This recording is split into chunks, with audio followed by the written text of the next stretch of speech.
ભારતીય જનતા પાર્ટીના શાસનમાં આજે ભ્રષ્ટાચાર શિષ્ટાચાર બની ગયો હોય એવી સ્થિતિનું નિર્માણ થયું છે. સ્થાનિક લોકોએ એફિડેવિટ કરીને કીધું છે કે આ 3 એજન્સીઓના નામે બિલ બને છે. આ 3 એજન્સીઓ સ્થળ પર એક પણ રૂપિયાનું કામ કર્યા સિવાય બારોબાર પૈસા ઉપાડી લે છે અને એની સામે ફરિયાદ કરવામાં આવે છે. તો રાજકીય પીઠ પર હોવાને કારણે આખી સરકાર એમાં સામેલ હોવાને કારણે કોઈ પણ જાતના પગલાં લેવાતા નથી. છેલ્લા 3 વર્ષથી સતત સ્થાનિક લોકો દ્વારા રજૂઆત કરવા છતાં આ ભ્રષ્ટાચાર અટકતો નથી. આ ભ્રષ્ટાચારને રોકવા માટે સરકાર તરફથી કોઈ પણ કડક કાર્યવાહી થતી નથી. ગુજરાતમાં દિવસે ને દિવસે કરોડો રૂપિયાનો ભ્રષ્ટાચાર થતો રહે છે અને આ ભ્રષ્ટાચારને રોકવા માટે ના તો કોઈ અધિકારીઓ બોલે છે અને જે જનતા બોલે છે તો જનતાનું કોઈ સાંભળનારું નથી. અને અધિકારી એટલા માટે નથી બોલતા કે ક્યાંક ને ક્યાંક એમના ટેબલ નીચે કોન્ટ્રાક્ટરોના પૈસા દબાયેલા હોય છે. તેને લઈને હવે અમિત ચાવડા વિપક્ષી નેતાએ અનેક ખુલાસાઓ કર્યા છે. દેવગઢ બારિયા અને દાહોદમાં 100 કરોડ પણ કરતાં પણ વધારેનો જે ભ્રષ્ટાચાર થયો છે તેને લઈ તો આજે કરીશું એની વાત. તો નમસ્કાર, આપ જોઈ રહ્યા છો ન્યૂઝ રૂમ ને આપની સાથે છું કૃણાલ આહિર. ગુજરાતને વિકાસ મોડેલ બનાવવા માટે સરકાર કરોડો રૂપિયાની ગ્રાન્ટ આપતી હોય છે. આ ગ્રાન્ટથી વિસ્તારોની અંદર વિકાસ થાય અને જે વિસ્તાર એટલે કે છેવાડાના વિસ્તાર દાહોદ હોય, દેવગઢ બારિયા હોય કે પછી સાબરકાંઠા બનાસકાંઠા હોય તેને વિકસિત કરવા માટે કે પછી નળ સે જળ યોજના લાગુ કરવા માટે કે શૌચાલય બનાવવા માટે કરોડો રૂપિયા સરકાર આપતી હોય છે. જે સરકાર પૈસા આપે છે એનું ચક્રવ્યૂહ પાછું ફરીને સરકાર પાસે જાય છે. કેમ કે જે સરકાર ટેન્ડર બહાર પાડે છે તેમની જાણીતી અને તેમની મળતિયાઓની કંપનીને ટેન્ડર આપવામાં આવે છે. એ કંપની તેમાંથી ટકાવારી સરકારને આપે છે અને ભ્રષ્ટાચાર માટે કોઈ અધિકારીઓ નથી બોલતા, તેમને આમાંથી પણ ટકાવારી આપવામાં આવે છે અને એ જ ગ્રાન્ટના પૈસા ફરી સરકારના ખીચામાં જાય છે. લોકોને શું મળે છે તો ખાલી વાયદાઓ અને વચનો મળે છે. રોડ મળે છે પણ એ માત્ર ને માત્ર કાગળ પર મળે છે. પાણી મળે છે એના માટે માત્ર નળ મળે છે પણ તેની અંદર પાણી આવતું નથી. આવા અનેક વખત ભ્રષ્ટાચાર ખુલ્લા પડી ચૂક્યા છે ગુજરાતમાં અને જાણીતી કંપનીઓ જે બ્લેકલિસ્ટ કરવામાં આવી હોય છે તેમ છતાં પણ વારંવાર તેમને જ કોન્ટ્રાક્ટ આપવામાં આવે છે. તેવો દાખલો ફરી વખત દાહોદ વિસ્તાર જે પછાત વિસ્તાર છે તે વિસ્તારને વિકસિત કરવા માટે સરકાર જે ગ્રાન્ટ આપતી હોય છે તેમાંથી છેલ્લા 3 વર્ષની અંદર 100 કરોડ રૂપિયા કરતાં પણ વધારાનો જે ભ્રષ્ટાચાર થયો છે. આ ભ્રષ્ટાચારને લઈ ત્યાંના મિનિસ્ટર બચુ ખાવડ પણ જવાબદાર છે તેવા આક્ષેપો સાથે અમિત ચાવડાએ આ ખુલ્લો પાડ્યો છે. જ્યાં તેમને ભ્રષ્ટાચાર થયો છે તેમના ડોક્યુમેન્ટ સાથે, અરજીઓ સાથે તેમને શું કહ્યું તે પણ એકવાર સાંભળો. ભારતીય જનતા પાર્ટીના શાસનમાં આજે ભ્રષ્ટાચાર શિષ્ટાચાર બની ગયો હોય એવી સ્થિતિનું નિર્માણ થયું છે. દરેક વિસ્તાર જુઓ, દરેક વિભાગ જુઓ, બધી જ જગ્યાએ ભ્રષ્ટાચાર વ્યાપક બન્યો છે.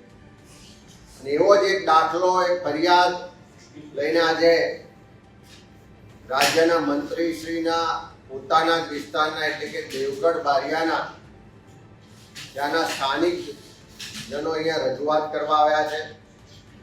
એમણે બધા જ લોકોએ અહીંયા એફિડેવિટ કરી સોગંદનામું રજૂ કરીને પોતાની ફરિયાદ રજૂઆત આપી છે કે મનરેગા યોજનામાં દાહોદ જિલ્લાના દેવગઢ બારિયા તાલુકામાં 100 કરોડ કરતાં વધારે રકમનો ભ્રષ્ટાચાર થયો છે અને એની તપાસ થવી જોઈએ અને જવાબદારો સામે પગલાં લેવા જોઈએ એવી માંગણી લઈને અરજદારો આવ્યા છે. દાહોદ જિલ્લાના દેવગઢ બારિયા તાલુકાના કુવા ગામ છે. ત્યાં એક જ ગામમાં 44 જેટલા રસ્તા મનરેગા યોજનામાં મંજૂર કરવામાં આવે છે જેને અંદાજિત 17 કિલોમીટર જેટલી લંબાઈ થાય. તમે કલ્પના કરી શકશો કે એક જ ગામમાં આંતરિક રસ્તા 17 કિલોમીટર લંબાઈના મનરેગા યોજનામાં મંજૂર કરવામાં આવ્યા છે. એ જ રીતે બીજું ગામ છે રેઢાણા. એ ગામમાં 33 રસ્તા મંજૂર કરવામાં આવ્યા જેની અંદાજિત લંબાઈ લગભગ 13 કિલોમીટર જેટલી થાય છે. અને આ બધા જ કામોમાં મોટા પ્રમાણમાં ભ્રષ્ટાચાર આચરવામાં આવ્યો છે. આ જે એફિડેવિટ અહીંયા આપવામાં આવ્યા છે એમના મુજબ લગભગ 47 લાખના કામો બાબતના એફિડેવિટ અહીંયા આપ્યા છે કે જેમાં કામ મંજૂર કરવામાં આવે છે, સ્થળ પર એક પણ રૂપિયાનું કામ થતું નથી, બારોબાર બિલ લખવામાં આવે છે, પૈસા ચૂકવી દેવામાં આવે છે અને કરોડો રૂપિયાનો ભ્રષ્ટાચાર છે. અને આજથી નહીં, છેલ્લા 3 વર્ષથી સતત સ્થાનિક લોકો દ્વારા રજૂઆત કરવા છતાં આ ભ્રષ્ટાચાર અટકતો નથી. આ ભ્રષ્ટાચારને રોકવા માટે સરકાર તરફથી કોઈ પણ કડક કાર્યવાહી થતી નથી. કારણ કે ત્યાં સ્થાનિક જે મંત્રીશ્રી છે એમના આશીર્વાદથી આ ભ્રષ્ટાચાર ચાલે છે એવો સ્થાનિક લોકોનો સ્પષ્ટ આક્ષેપ છે. ત્યાંના ચેકડેમના કામો છે, માટી મેટલ રસ્તાના કામો છે, તળાવ ઊંડા કરવાના કામો છે, નહેરોની સુધારણાના કામો છે, હેન્ડપંપ અને બોરના કામો છે.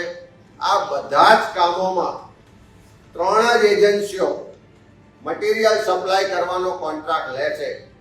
એમની એક એજન્સી છે રાજ ટ્રેડર્સ, બીજી એજન્સી છે રાજ કન્સ્ટ્રક્શન અને ત્રીજી એજન્સી છે એનજે એન્ટરપ્રાઇઝ. આ ત્રણેય એજન્સીઓના જે પ્રોપ્રાઇટર છે, માલિકો છે, વહીવટકર્તાઓ છે, તપાસ કરશો તો મંત્રીશ્રીના અંગત નજીકના પરિવારના લોકો છે. સ્થાનિક લોકોએ એફિડેવિટ કરીને કીધું છે કે આ 3 એજન્સીઓના નામે બિલ બને છે.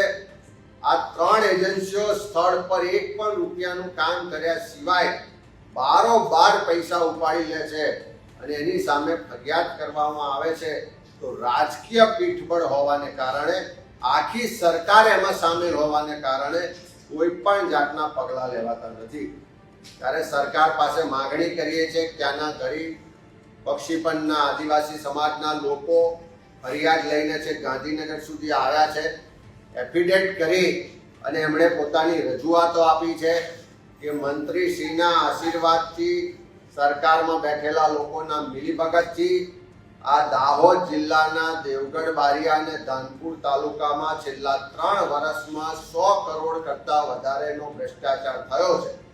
આની વિજિલન્સ દ્વારા તપાસ કરવામાં આવે, એસઆઈટી બનાવી અને આખા દાહોદ જિલ્લામાં જે મનરેગા યોજનામાં ભ્રષ્ટાચાર ચાલે છે, જેની વારંવાર પહેલા પણ રજૂઆતો થઈ છે, પહેલા પણ પુરાવા આપવામાં આવ્યા છે, એની આજ દિન સુધી કોઈ તપાસ કે કાર્યવાહી નથી થઈ. એ તમામ કામોની એસઆઈટી બનાવીને વિજિલન્સ દ્વારા તપાસ કરવામાં આવે અને જે પણ જવાબદાર લોકો હોય એની સામે કડકમાં કડક કાર્યવાહી કરવામાં આવે એવી માગણી કરીએ છીએ. કોંગ્રેસ પક્ષ તરફથી પણ ત્યાં જે કામો કર્યા સિવાય કરોડો રૂપિયાનો ભ્રષ્ટાચાર કરવામાં આવ્યો છે એની તપાસ કરવા માટે કોંગ્રેસ પક્ષ તરફથી પણ કમિટી બનાવીને ત્યાં મોકલવામાં આવશે. સરકાર તપાસ નહીં કરે તો બિન રાજકીય રીતે જે સોશિયલ રિસ્પોન્સિબિલિટી સામાજિક સંગઠનો છે એને પણ જોડી અને આની તપાસ કરાવીને ભ્રષ્ટાચારને ખુલ્લો પાડવામાં આવશે. જે રીતના તમે કીધું એમ કે માત્ર 3 જ કંપની છે જેને વારંવાર કોન્ટ્રાક્ટ આપવામાં આવે છે અને એ ત્યાંના નેતાઓના કોઈ મળતિયાઓની કંપની હોય તે રીતના તે ભ્રષ્ટાચાર ખુલ્લે ચોક કરે છે. તેમ છતાં કોઈ અધિકારી કે સરકારના નેતાઓ આમાં બોલવા માટે તૈયાર નથી. આ તો વાત હતી ખાલી દાહોદ દેવગઢ બારિયાની, પણ ગુજરાતના છેવાડાના વિસ્તારોની અંદર બધી જ જગ્યાએ આવી રીતના ડેઠોક કામ ચાલે છે. માત્ર કાગળ પર 100% નળ સે જળ યોજના લાગુ થઈ ગઈ હોય પણ એ અંતરિયાળ વિસ્તારોની અંદર ભોળી પબ્લિક ખાલી નળ આપી ફોટા પડાવી અને સરકારના મળતિયાઓ હોય કે કોન્ટ્રાક્ટરો હોય તે ઉપર રિપોર્ટ આપી દે છે, પણ ખરેખર ત્યાં સુધી ક્યારેય પાણી કે રસ્તાઓ નથી પહોંચ્યા એ પણ હકીકત છે.